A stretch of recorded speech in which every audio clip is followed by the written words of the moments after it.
ছিল। আমার বাবা বাবারে কেন রক্তধারা করলো?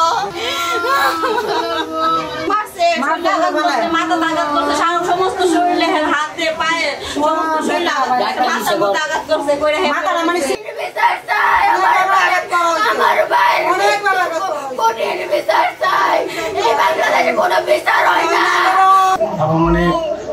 রাত 8টা সাড়ে 8টার দিকে আমার ভাই ভৈরব হইতে আসার সময় দুই গ্রুপের সংঘর্ষতার পথচারী বিদায় তারা সংঘর্ষতায় লিপ্ত হয়, মাথায় আঘাত পায়, ইট পাটকেল দিয়ে গুরুতর আহত হওয়ার পর স্থানীয় হাসপাতালে নেওয়া হয়।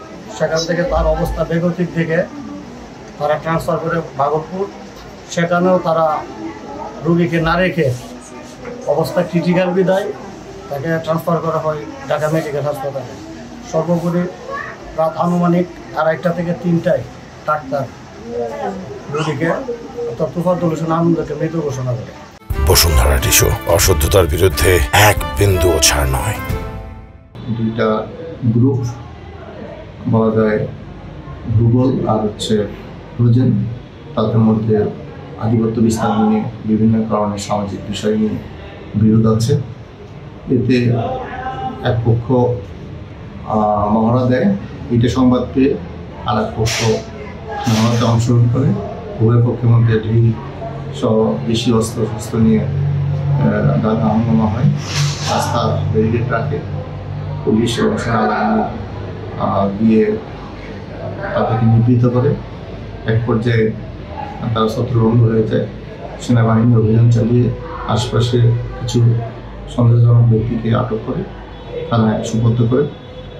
আর ইতিমধ্যেই উক্ত ঘটনার প্রেক্ষিতে একজন আহত হয়, হাসপাতালে ভর্তি হয়।